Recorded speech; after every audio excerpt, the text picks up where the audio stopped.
సిద్దిపేట జిల్లా అర్బన్ మండలం పాండవాపురం గ్రామంలో నూతనంగా నిర్మించిన పెద్దమ్మ తల్లి దేవాలయ విగ్రహ ప్రతిష్ఠ మహోత్సవం ఘనంగా జరిగింది. ఈ కార్యక్రమానికి మాజీ మంత్రి ఎమ్మెల్యే హరీష్ రావు ముఖ్య అతిథిగా హాజరయ్యారు. ఈ సందర్భంగా గ్రామస్తులు, ముదిరాజ్ కుల పెద్దలు, మహిళలు, యువకులు ఆయనకు ఘన స్వాగతం పలికారు. అనంతరం మాట్లాడిన హరీష్ రావు, పాండవాపురం ప్రజల కలలు నెరవేరడం తనకెంతో ఆనందంగా ఉందన్నారు. గ్రామానికి ప్రత్యేక పంచాయతీ కావాలని, అలాగే ఒక ఆలయం ఉండాలని ప్రజలు కోరుకున్నారని, అమ్మవారి కటాక్షంతో ఆ కోరికలు నెరవేరాయని తెలిపారు. గ్రామ ప్రజలతో తనకు ఉన్న అనుబంధాన్ని గుర్తు చేసుకుంటూ వారు అడిగిన పనులను ఎప్పుడూ నిరాకరించలేదన్నారు.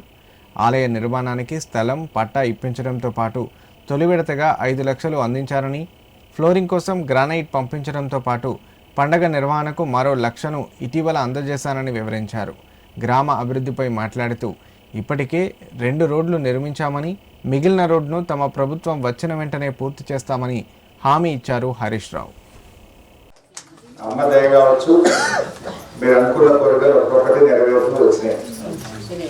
గ్రామ పంచాయతీ కావాలి, ఏర్పడాలని ఎన్నో ఏళ్ళ కోరుకుంటే మన ఊరు మనకు, మన గ్రామ పంచాయతీ మనకు చేసుకోగలిగినాం.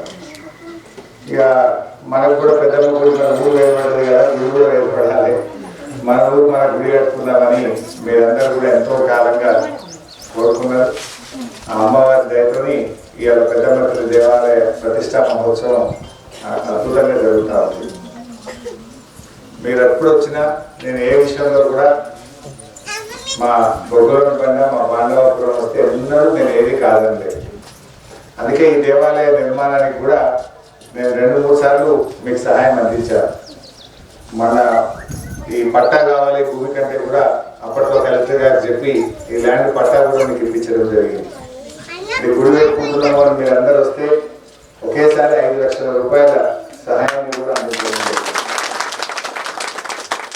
బండ కావాలి సార్, బండ తక్కువ పడుతుంది, మీ పేరు ఉంటుందని మీ పిల్లలు వస్తే గ్రానైట్ కూడా మీ గుడికి నేనే కొని పంపించడం జరిగింది. మళ్ళీ మొన్న పండుగ పెట్టుకున్నాం సార్, కలం వేసే పరిస్థితి లేదు, సాయం చేసేదాకా నడవలేదని మా సర్పంచ్ గారు, మా కుల పెద్దలు అందరూ వస్తే సరే మళ్ళీ కూడా కాదనకుండా మళ్ళీ 1 లక్ష రూపాయలు అంటే అట్లా మీ మీద నాకు కూడా అంత ప్రేమ ఉన్నది. మీరు కూడా నేను అట్లా మంచిగా చూసుకున్నారు. అందువల్ల ఎప్పుడు కూడా ఏది కాదనలేదు. మంచిగా 2 రోడ్లు కూడా వేసుకున్నాం. ఇంకా 1 రోడ్ అయితే బాగుందని కోరుకున్నది. మళ్ళీ మన ప్రభుత్వం వస్తే తప్పకుండా ఇక